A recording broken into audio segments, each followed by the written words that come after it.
Kyrgyzstan, or the Kyrgyz Republic to give it its official title, is quite simply one of the most interesting, pristine and beautiful countries in the whole of Asia, offering the adventurous traveller a rich and rewarding destination.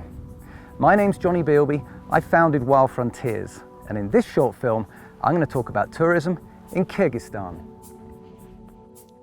Although small, Kyrgyzstan is perfectly formed.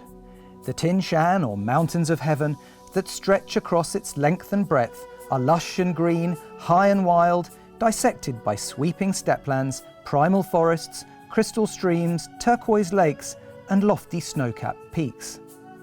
I first rode through here on horseback back in 1999 while writing a book and making a Discovery Channel film, and I thought then it really was one of the most beautiful countries I'd ever visited. The country is primarily a mountainous land, rising in altitude from 400 metres in the Fergana Valley to over 7,400 metres on the summit of Peak Pobeda. More than half the country is over 3,000 metres high, while a third is permanently covered by snow.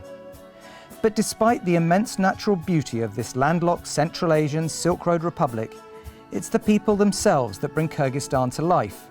And on many of our tours to the country, you will stay with local families with whom we've developed special friendships. So to the country and the main sights you'll see. Heading east out of the leafy, tree-lined streets of the capital Bishkek, a place renowned for its markets, monuments and an excellent museum, you'll first pass the imposing 11th century Barana Tower before skirting the edge of Lake Issyk. Here, in the far northeast of the country, you can spend a couple of days on the lake visiting the interesting town of Karakol, or head to Karkara Base Camp for a bit of helicopter-assisted glacier trekking, available every year on our Celestial Mountain Action Adventure.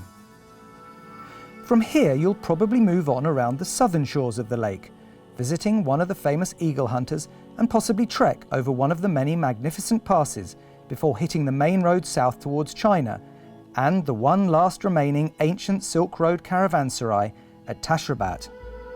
Here you can go for walks or ride one of the local horses, all the while staying in one of the traditional yurts while Nazira and her family look after you. People often ask me, where's my favourite place in the world? Well, this is right up there. Sitting on the hills above the valley is one of the most peaceful settings I know. From here, most will either head over the border to China and the famous Silk Road crossroads town of Kashgar, or head west across the mountains to another jewel in the Kyrgyz crown, Songkul.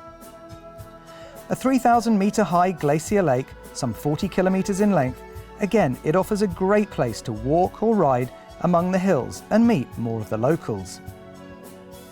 As you head further west, you come across the sensational Fergana range and visit the region around the Tajik border, particularly travelling up to Peak Lenin Base Camp, or head down to the Fergana Valley and the ancient Silk Road town of Osh.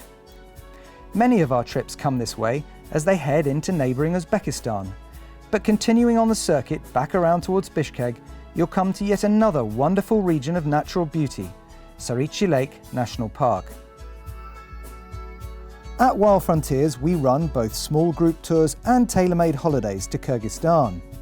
While some trips focus solely on this country, others take in Kyrgyzstan on longer journeys through the Silk Road region. It's also the place that we run one of our best horse riding adventures. Loosely following the route I took back in 1999, for those interested in equine holidays, this trip is simply sensational. As you can see, as far as natural beauty is concerned, Kyrgyzstan is unrivaled in the region. It has few political issues, it has a good tourist infrastructure, and yet surprisingly few tourists. It's a place where you can hike, mountain bike, horse ride, whitewater raft, heli trek, and all of that on a single trip with Wild Frontiers. And as from 2012, the British and many other nationalities don't even need a visa to come here. As I say, when I rode through this country back in 1999, I knew I'd discovered a gem, and so it is today. Kyrgyzstan is simply one of adventure travel's best kept secrets.